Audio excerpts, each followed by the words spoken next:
일본에 갔을 때 한번 겪었었던 일입니다. 도쿄에서 지하철을 타고 어디를 가고 있었어요. 이제 유모차를 끌고 어떤 엄마가 타는 거예요. 좀 이따 이제 아기가 웁니다. 유모차 탈 정도의 아기는 시도 때도 없이 우는 거 아니겠어요? 네. 근데 이 엄마가 너무 당황하는 거예요. 사방을 눈치를 보더니 다음 역이 되니까 막 스미마셍 하면서 내려요. 저는 그게 참 이해가 되지 않았었는데 실제로 일본인들은 갓난아이가 대중교통을 이용하는 것을 민폐라고 생각합니다. 오, 그렇구나. 일본 민영철도협회에서 발표하는 지하철 민폐 행위 흡연이 이제 순위인데요. 충격적이다. 흡연보다 높아. 아니 그러면은 유모차를 끌고 가는 사람은 그렇죠. 어떻게 하라는 얘기입니까? 그러니까. 이런 부분이 이제 어머니에게 요구되는 그 역할 때문인데요. 왜 저 애가 우는데 안 달래냐? 왜 안 내리냐? 이런 시선으로 엄마한테 보내는 거예요. 와. 자, 이런 분위기가 이제 일본에서는 어렸을 때부터 있다는 얘기죠. 폐를 끼쳐서는 안 된다. 아기가 우는 것조차 폐다. 재현은 아기가 있으니까 아기를 안고 타잖아요. 그러면은 모든 사람은 자기 아기처럼 맞아. 막 이렇게 해주시거든요. 네네네. 까꿍까꿍 해주고 막 뽀뽀로 보여주고 막 이제 그렇게 해서 한두 마디 붙이다 보면은 이제 어느 순간 또 별로 하고 싶지 않은 얘기까지 훅훅 던지실 때가 있죠. 사내예요? 딸인데요? 라든지 첫째야? 하나 더 낳아야지 막 이런 그 얘기 진짜 많이 하세요. 예. 그래서 이제 그런 건 좀 약간 불편한 부분이죠. 이렇게 오지랖이라고 하죠, 이런 거를.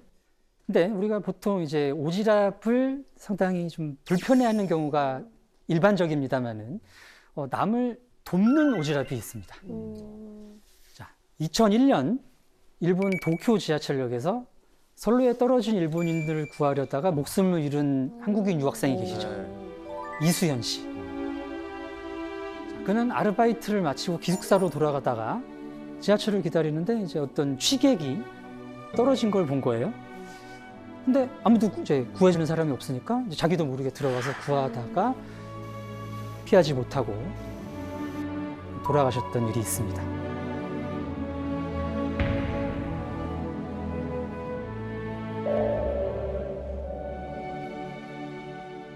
자, 이뿐만이 아니죠. 사고 영상 같은 거 가끔 이제 뜨는 거 보면은 짐차가 넘어져가지고 뭐가 다 깨져서 흘러나왔다 이러면은 주섬주섬 치우고 누구는 교통 정리하고 있고 그러면서 참견을 그렇게 합니다. 한국 사람들은 이럴 때 왜 그렇게 남의 일인데 이렇게 도와주셨어요? 남일 같지 않아서요. 내 일이라는 거예요. 그러니까 그 사람이 우리 아버지 같아서, 우리 엄마 같아서, 우리 아이, 조카 같아가지고 그냥 끼어들게 되는 거예요. 나도 모르게. 자, 그렇다면 일본은 어떨까요? 일본은 남일에 참견하는 것 자체를 민폐라고 생각을 합니다. 지하철에 누가 떨어져도 들어가지 않는 이유는 좀 구조되어 오는 일이거든요. 이런 이제 민폐, 메이와쿠라는 생각인데 이 메이와쿠, 민폐가 어느 정도로 민감하냐 하면 우리가 애인들 사이에 연락하는 것만 봐도 금방 알 수가 있습니다. 자, 한국 사람들은 사귀는 사람하고 연락을 하루에 몇 번 정도 하죠? 일단 일어나서 한 번 하고 네. 뭐 밥 먹을 때 한 번씩 하고요. 그리고 집에 와서 한 번 하고 자기 전에 한 번 하고 뭐 이런 식으로 하지 않을까요? 최소 4번이죠. 네. 그것도 중간중간에 엄청 많이 할 것 같아요. 네. 사귀는 사이면 우리나라 사람들은 관심이 많으니까. 네. 근데 일본은 하루 한 번도 제대로 안 하고요. 때에 따라서는 2주까지 연락을 안 하는 일이 있습니다. 사귀는 사람 사귀는데 우리로서는 굉장히 이해가 안 되죠. 헤어진 거죠. 그렇죠. 묵시적으로 헤어진 우리는 거죠. 네. 말로만 듣던 잠수 이별이군 그런 느낌인데 그렇게 연락을 하지 않는 이유는 내가 지금 애인이 보고 싶다는 나의 이 이기적인 마음으로 이 순간 연락을 했을 때 저 사람이 지금 중요한 일을 하고 있다가 내가 방해가 되면 얼마나 이게 민폐냐 이게 걱정이 되는 거예요. 마음은 예쁘다. 마음은 예쁘죠. 자, 일본인들의 이 민폐에 대한 생각은 굉장히 폭이 넓습니다. 대인관계뿐만 아니라 이제 사회나 국가에 대해서도 나타나는데요. 자, 2011년 동일본 대지진 당시에 이제 어떤 할머니가 한참 후에 자네 사이에서 구조가 되셨습니다. 이분이 이제 구조대원들한테 한 말씀이 민폐를 끼쳐서 죄송합니다. 또 이제 얼마 후에 2015년도인가요? 그 이슬람 무장 테러 단체에 이제 납치가 돼가지고 어떤 기자가 일본인 기자가 살해가 됐어요. 근데 그 부모님이 기자회견을 하셔서 제 자식 문제로 이렇게 민폐를 끼쳐서 죄송하다. 이런 얘기를 했다는 거죠. 그게 그렇게까지 죄송한 일인지 우리 입장에서는 좀 이해하기 힘들죠. 이 개념은 온이라는 일본의 개념을 이해하심으로써 조금 접근하실 수가 있는데, 온은 이제 은의 은자입니다. 온을 태어나면서부터 뭐 이제 일왕, 뭐 나라, 주변 사람들 밑에서 내가 입는 대상이다라고 생각을 하는 거예요. 그래서 그 온을 입었으니까 나는 그 대가를 해야 되는 겁니다. 그 사회적 의무나 책임을 다해야 되는 거예요. 그렇지 않으면 이제 민폐가 되고요. 그래서 일본 사람들은 더치페이를 꼭 해요. 맞아요. 그 이유가 오늘 내가 얻어먹었으면 다음엔 내가 사야 되는데 이게 부담스러운 거예요. 민폐를 저질러서는 안 된다라는 의식이 너무 강조되다 보니까 이게 또 책임을 회피하려는 행동으로 나올 때도 있습니다. 일본에 이제 지진이 가끔 나지 않습니까? 뭐 지진 나면은 뭐 이제 건물 무너지고 가스 끊기고 수도 끊기고 해서 이제 밥을 해먹을 수가 없으니까 구호 물품 같은 게 온대요. 그럼 이제 도시락이 쭉 와가지고 쌓여 있으면은 분배를 안 해주고 썩어서 버릴 때까지 거기다 둔다는 겁니다. 그래서 왜요? 그랬더니 저쪽부터 분배를 했다. 그럼 여기서 클레임을 걸면 어떡하냐? 여기서부터 분배했다. 그럼 저기서 클레임을 걸면 어떡하냐? 이 걱정 때문에 그걸 분배를 못 한다는 거예요. 그래서 이제 책임을 져야 된다는 게 굉장히 큰 부담이구나라고 느꼈던 경험이고요. 저는 네. 관련해서 좀 궁금한 게 좀 있어요. 네. 선을 좀 우리는 잘 넘고 이제 선을 좀 긋잖아요, 일본인들이. 그런데 유독 우리 한국에게만큼은 선을 넘는 경우들이 좀 있으세요, 이분들이. 이건 왜 그럴까요? 굉장히 이제 예리한 질문이셨는데요. 오. 그러는 이유는 일본 입장에서는 이게 선을 넘는다고 생각하지 않기 때문입니다. 와. 와.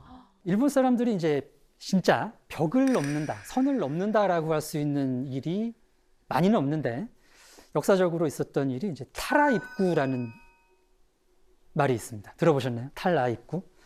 탈아, 아시아에서 나와서 입구, 구라파, 유럽으로 들어간다라는 뜻이에요.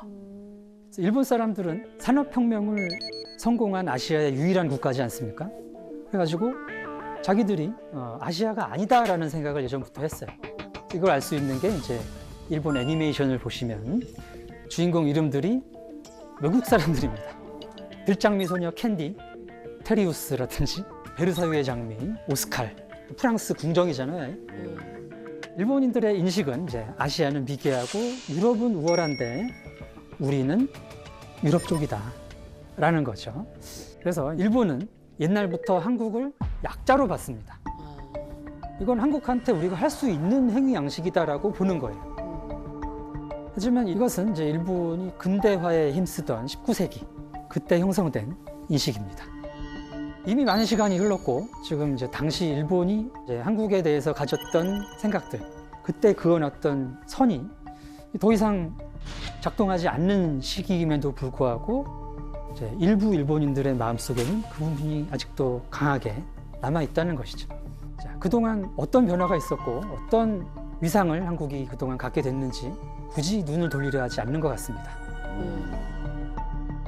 축소지향의 일본인이라는 책을 쓰신 유령 교수님이 이제 이런 말씀을 하셨습니다. 일본인들은 쇠로 세상에서 가장 날카로운 칼을 만들었다. 한국 사람들은 쇠로 세상에서 가장 멀리 가는 소리를 낼 수 있는 종을 만들었다. 일본에서 칼은 굉장히 중요한 의미를 갖습니다. 일본어에 보시면 이제 칼도자라든지 칼검, 나눌 절자, 벨 참자 이런 말이 들어가는 표현들이 굉장히 많아요. 그래서 일본인들은 옛날부터 칼로 찌르고 자르고 베고 함으로써 나를 이해하고 타인을 이해하고 타인과 관계를 맺고 그 관계를 긋는 자기 세계를 만드는 일을 해왔던 것이죠. 칼이 갖는 또 하나의 의미는 강함입니다. 일본 애니 보시면은 다 강해지겠다 그러잖아요. 피구를 해도 강해져야 되고 그렇게까지 강해질 필요가 있을까 좀 느낌인데 강해져야 됩니다. 그래야 나에게 주어진 그런 역할들을 할 수 있고 압박감에 시달리지 않을 수가 있거든요. 자, 그럼 한국은 왜 종일까요? 한국 사람들은 나를 다른 사람들한테 영향을 미치는 사람으로 보고 있지 않습니까? 한마디로 이제 인플루언서인 거예요, 내가.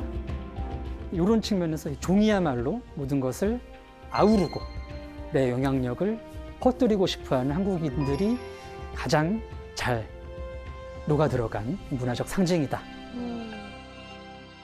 자, 과거 산업화 시대까지는 대량 생산이라든지 뭐 규격화 이런 게 굉장히 중요했죠. 그래서 뭐 모든 걸 나누고 정리하고 맞추고 하는 일본 사람들의 이런 습성, 문화적인 성격이 굉장히 유리했습니다. 그래서 실제로 일본이 세계 최강대국 반열에 올라가 있었고요. 하지만 지금은 시대가 바뀌었습니다. 뭐 인터넷의 발달, 또 이제 여러 가지 기술의 발달로 전 세계가 하나로 묶이고 과거에 우리가 그어왔던 여러 가지 선들이 의미가 달라지게 됐고요. 또 새로운 또 선을 그어야 될 필요가 또 생겼습니다. 이때 K-팝이라든지 우리의 역량 이런 게 지금 세계로 퍼져나가는 것은 한국 사람들의 그런 속성, 또 이런 장점들이 발휘되기 좋은 시대가 아닐까 이렇게 생각을 합니다. 감사합니다.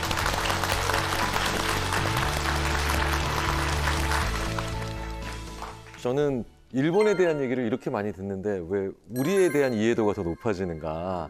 네, 그 생각을 하는 정말 의미 있는 시간이었는데요. 오늘 함께한 시간 어떠셨나요? 어쩌다 그러니 그 강의하는 사람들한테는 꿈의 무대 아니겠습니까? 정말 영광이었고요. 또 좋은 분들과 재밌는 얘기 나누면서 그동안 보여드리지 못했던 모습까지 좀 보여드릴 수 있었던 것 같아서 굉장히 즐거웠습니다. 저는 심리학자로서 문화 차이만큼 큰 게 한 문화 내의 개인차다. 이런 얘기 많이 하거든요. 그러면서 저는 참 아유미 씨를 보면서도 참 개성 있는 분이라고 느꼈는데. 저는 또 일본 사람이 아니고 네. 저는 한국 국적이에요. 그쵸. 그래서 전주이시고 네. 제일교포 3세인데 네. 제가 이제 두 성향을 갖고 있어요. 그래서 어렸을 때 굉장히 힘들었던 게 정체성 좀 혼란이 왔었어요. 제가 어느 나라 사람일까 이런 게 있었는데 오늘 말씀 들어보니까 모든 게 다 이유가 있었고 조금 이해도가 높았고 내가 왜 그런 생각을 했었는지를 좀 알게 된 것 같아서 좋은 계기였던 것 같아요. 저에게